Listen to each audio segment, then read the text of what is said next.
Buenas tardes, hoy vamos a hablar de otitis media crónica. La otitis media crónica, por definición, está caracterizada por la presencia de una inflamación o también de secreciones purulentas en el oído medio por más de 3 meses. Esto requiere de dos características fundamentales, que es que haya siempre una perforación timpánica y la segunda, que haya compromiso de la mucosa del oído medio con un cambio en el epitelio normal por un epitelio completamente anormal. Estas son las dos características para decir que estamos frente a una otitis media crónica. Entonces repetimos: perforación y cambios en la mucosa del oído medio. Y hay una tercera opción, que es lo que llamamos colesteatoma, que ya vamos a hablar in extenso de él, que es una enfermedad que está principalmente originada a nivel de la mucosa ático-antral del oído medio.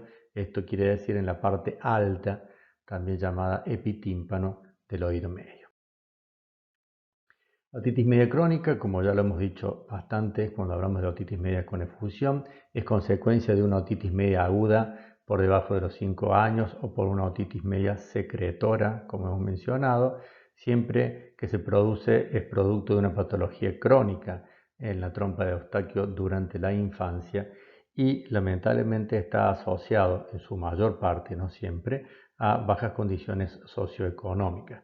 Quizás porque los factores se juntan. Es un niño que se resfría más a menudo. Resfriar nos resfriamos todos, pero este chico se resfría por tener bajas sus defensas o estar mal alimentado, se resfría más seguido, pero además porque tiene menos posibilidades de acceder a la cura de esos resfríos, porque no tiene o para los medicamentos o para la consulta a tiempo. Entonces, esas condiciones hacen que se perpetúe, o sea, dure mucho en el tiempo, la cuestión de la patología rinosinusal, por ende la patología de la trompa de Eustaquio y finalmente la otitis media crónica. El diagnóstico es fundamental, como siempre les he mencionado casi en todas las patologías que hemos visto hasta el momento, la clínica. Aquí tienen una clínica variada, porque la otitis media crónica, secuela de una otitis media con efusión a lo largo del tiempo, posiblemente lo único que deje sea eso, una secuela, que es la perforación timpánica, en cuyo caso, si hay solamente una perforación timpánica, solamente el paciente se quejará de hipoacusia, de conducción y cierta autofonía, mientras que si es producto de una otitis media aguda que ha pasado a la cronicidad o incluso de un colesteatoma, vamos a ver que el síntoma predominante es la otorrea, o sea que el paciente va a supurar una secreción purulenta en forma casi permanente por largos periodos si no hay tratamiento, y que puede ser intermitente. Si uno la trata, mejora, vuelve a aparecer porque el oído, al estar perforado, se vuelve a reinfectar habitualmente. Entonces la clínica, vamos a jugar con la hipoacusia, que está en ambos cuadros, secos o supurativos, y la otorrea como síntomas cardinales. El dolor no es típico porque al estar perforado el tímpano no hay presión sobre el mismo, entonces el dolor no aparece en forma habitual. Es muy importante la historia clínica de este paciente porque siempre les va a referir que ha sufrido desde pequeño de otitis a repetición, otitis con efusión, otitis secretora, otitis medias agudas a repetición. La historia es clave y también se trata de un paciente rinosinusal. Quiere decir que tiene antecedentes de haber sufrido muchos resfriados, congestiones nasales, sinusitis y toda esta patología de vía respiratoria superior. La audiología nos ayuda muchísimo al diagnóstico, principalmente porque nos va a dar, obviamente, la hipoacusia, la demostración en un audiograma de una hipoacusia de conducción que va de 20 hasta 50 o 60 decibeles, de acuerdo al tamaño de la perforación y el estado de la cadena de huesecillos. Mientras que la logoaudiometría se va a corresponder con ella, o sea, se va a desplazar hacia la derecha, los umbrales van a estar totalmente desplazados, se llega siempre al 100% de discriminación porque lo que está afectado es el oído medio. Con respecto al timpanograma, esto es importante, no sería aconsejable hacer un timpanograma con un oído supurante, es más, está contraindicado, Y en el caso que haya una perforación, no vamos a obtener una curva impedanciométrica porque precisamente va a haber escape de aire por la perforación. Con respecto a las imágenes, son claves en esta patología, como ustedes están viendo en la diapositiva. Nos muestra la ocupación del oído medio, la estructura del mismo, si hay o no perforación timpánica, que además obviamente se va en un examen de rutina en el consultorio, es la mejor forma de ver una perforación timpánica. De cualquier manera, las imágenes, concretamente la tomografía computada, es de muchísima utilidad, principalmente para el diagnóstico y después para abordar el tratamiento. Finalmente, el cultivo y el hisopado, ahora que está tan de moda por esto del COVID, hisopar. Hisopar no significa más que tomar una muestra de las secreciones para poder cultivarla y ver qué germen es el causante de esa secreción en ese momento. No es muy útil en el caso de la otitis media crónica, porque la otitis media crónica tiene habitualmente más de un germen causal de esta supuración. Recordemos algo, no es una enfermedad infecciosa.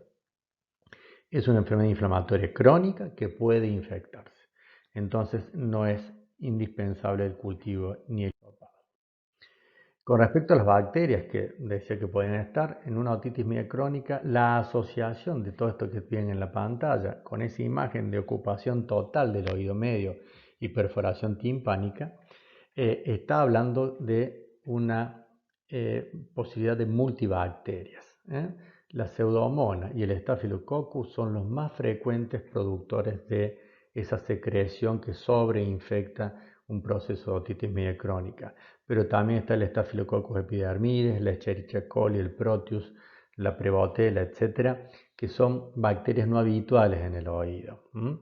Y en el caso de que haya un colesteatoma, se agrega a la pseudomonas que siempre está en el colesteatoma y muchas veces al Staphylococcus la posibilidad de un bacteroide. Bacteroides quieren decir son bacterias anaerobias que no necesitan el aire para vivir, razón por la cual generan ese olor tan característico a podrido que tiene el paciente que tiene un colesteatoma. El rasgo diferencial de una otitis media crónica simple, la que le dije, con perforación, producto de una otitis media con efusión, y la presencia de un colesteatoma, que es una masa tumoral benigna de piel adentro del espacio ático antral del oído medio, es la otorrea.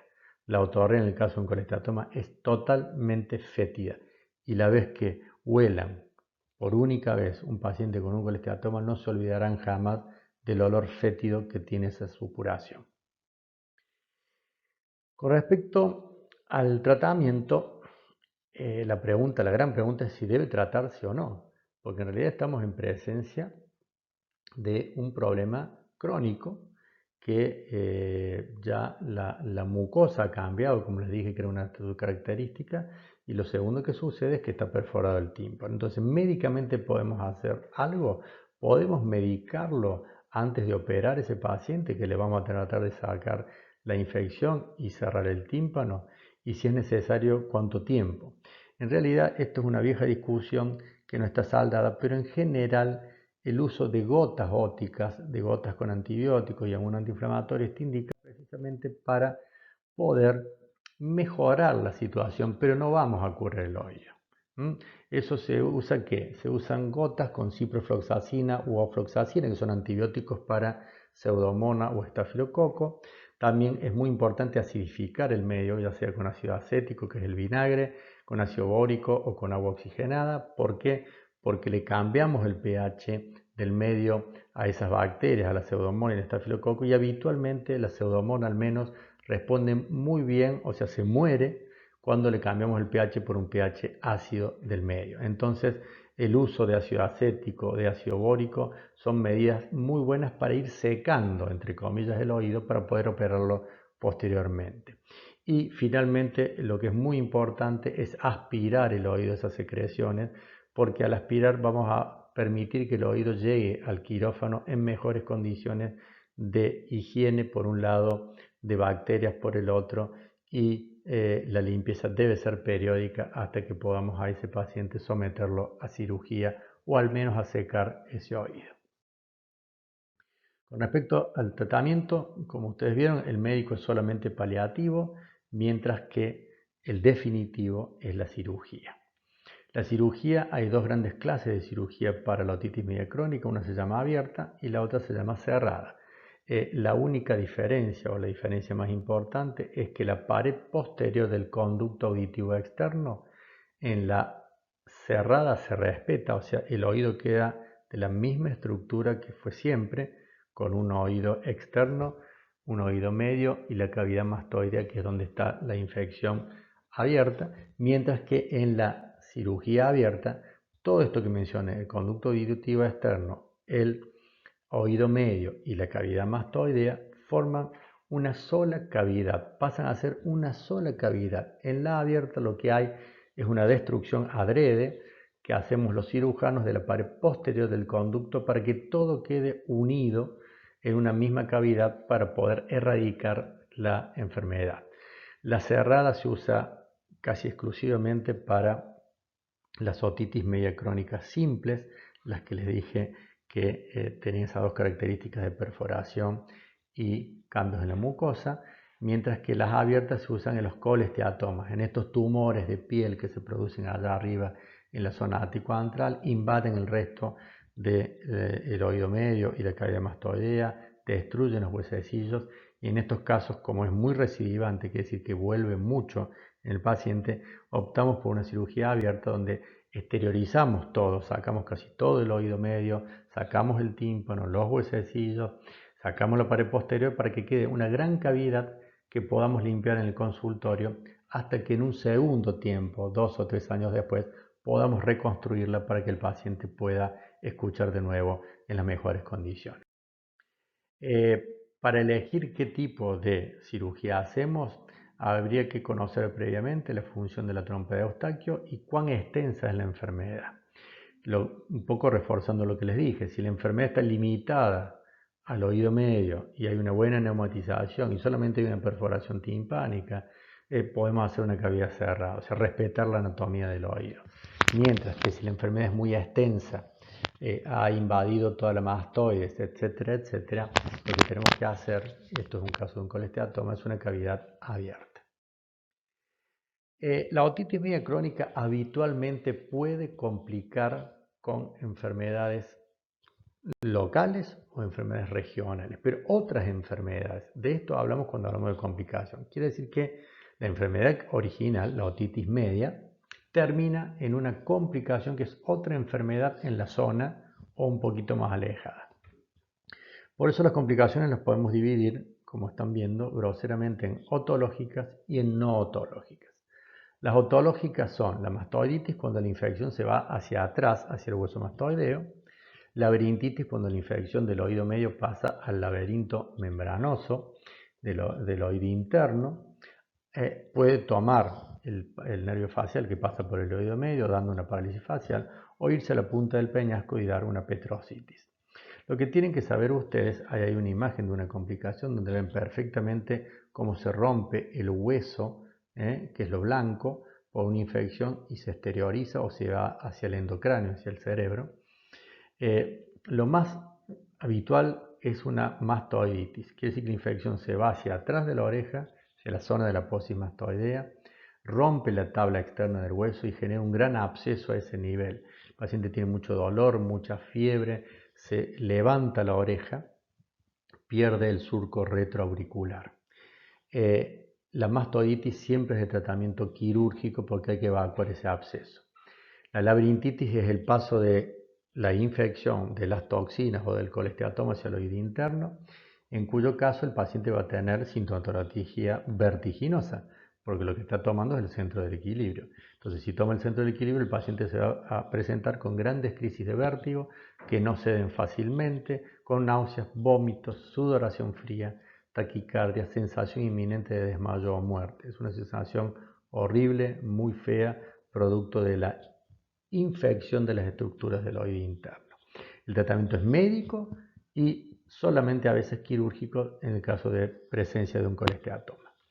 La parálisis facial, producto de una complicación de otitis media, requiere siempre de tratamiento médico intensivo porque la infección seguramente inflamó ese nervio y lo paralizó. Entonces la antibiótico terapia, la limpieza o la toilette que se llama del oído medio es muy importante. Y en algunos pacientes, cuando no mejoran su parálisis facial después de transcurrido un mes, es a veces necesario ir quirúrgicamente a descomprimir el nervio. Esto significa sacarle toda la cobertura ósea que cubre el nervio facial adentro del oído para que se pueda expandir porque está inflamado y recuperar el paciente la motilidad de su mitad de cara.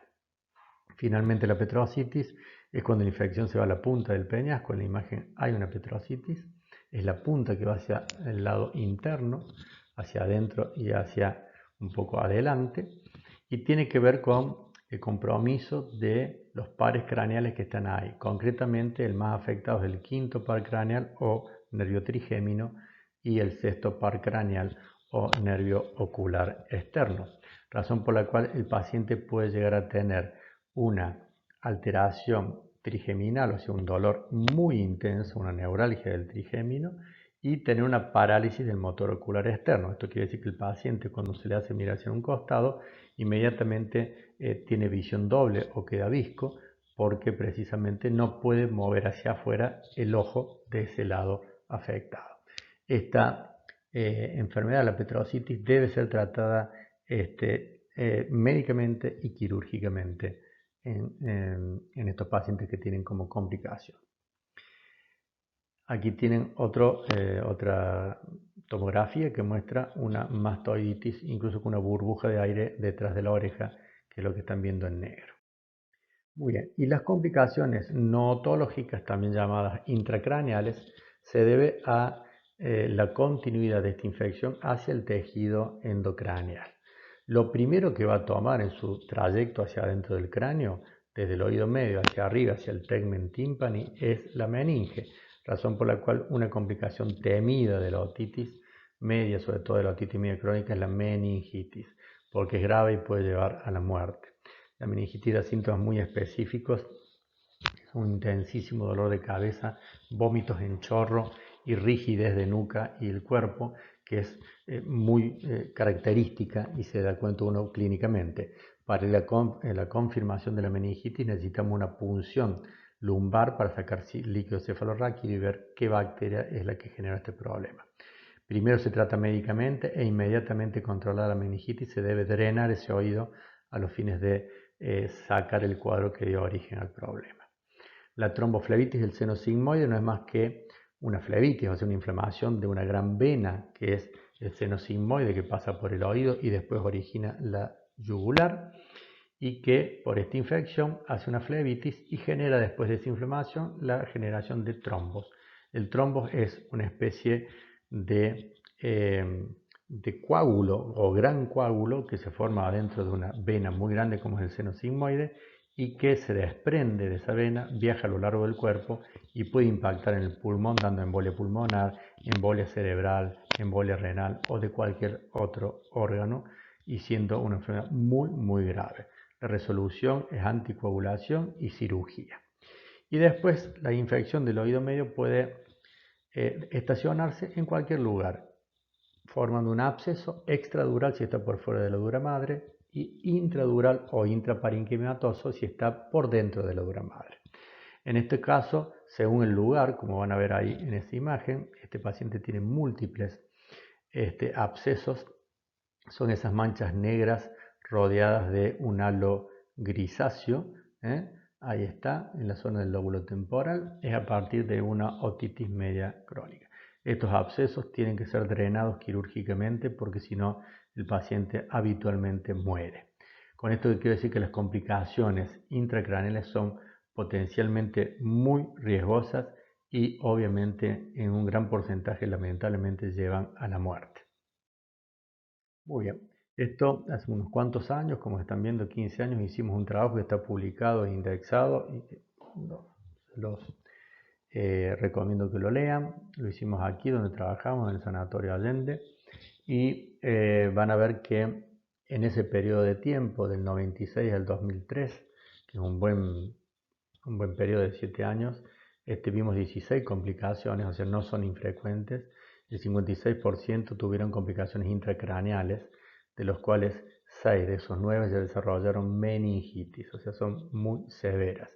y hubo un paciente con tromboflebitis del seno sigmoide, otro con abscesos múltiples y otros con empiemas o abscesos, lo mismo, subdurales.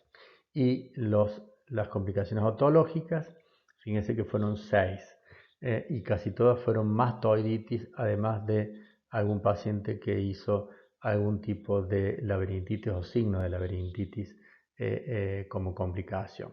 Es muy importante que lo tengan en cuenta, no son infrecuentes, tampoco son tan frecuentes porque desde el uso de antibióticos en forma generalizada y tomados a tiempo, las complicaciones por suerte son menores.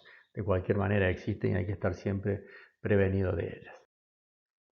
Finalmente, lo que hay que hacer con una otitis media crónica es limpiarlo periódicamente, usar gotas para secarlo, para que no se sobreinfecte. De ahí podemos ir a una mejoría y si el paciente mejora, lo único que tenemos que hacer es cerrar el tímpano, que es una cirugía muy simple que se llama tímpanoplastía. Mientras que si no mejora el paciente, lo que tenemos que hacer es un tratamiento sistémico, o sea, por vía general, más una cirugía mucho más radical, más comprometida, que es la mastoidectomía, entrar por detrás de la oreja a la apófisis mastoide donde está guardada la infección o el colesteatoma, sacar todo eso y después cerrar el oído medio con una timpanoplastia. En ese caso, ya les repito, pueden optar por una cirugía abierta o cerrada, que es una cuestión médica muy técnica, pero que de cualquier manera es importante que sepan que existe. Y obviamente una vez que terminamos esto, sí, como les mencioné, volé todo el oído medio porque estaba comprometido, ya no tiene más tímpano, pero erradiqué la enfermedad y quedé con una gran hipoacusia conductiva, seguramente tendremos que equipar a ese paciente para que tenga buena audición hasta que se quiera reconstruir su cadena de huesos de sillos y tímpano, si quiere, o seguirá equipado si no quiere volverse a operar. Entonces, para finalizar, las tímpanoplastias son los injertos de tímpano para las perforaciones. Técnicamente se pueden hacer la posición medial o lateral, que significa del tímpano hacia adentro, medial, o del tímpano hacia afuera, lateral. Es una cuestión muy técnica. Lo que sí les quiero transmitir, porque es importante, es que cuando se indica una cirugía de timpanoplastia, cuando la hipoacusia conductiva por la perforación es importante o cuando hay una disfunción osicular importante que da muchos síntomas, el paciente se siente muy aislado, está muy hipoacúsico. Cuando hay otitis media agudas a repetición, porque la perforación es lo que me permite que se reinfecte cada vez que le entra agua, por ejemplo, al oído.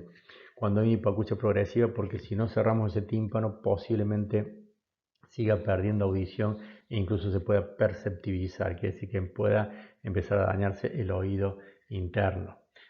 Cada vez que se infecta, cada vez que hay un proceso inflamatorio o infeccioso en el oído. Cualquier perforación residual que dure más de 3 meses, ya sea por un traumatismo, porque se metieron a rascar un hisopo y alguien se lo empujó o lo que fuera, cuando hay una infección o después de una cirugía.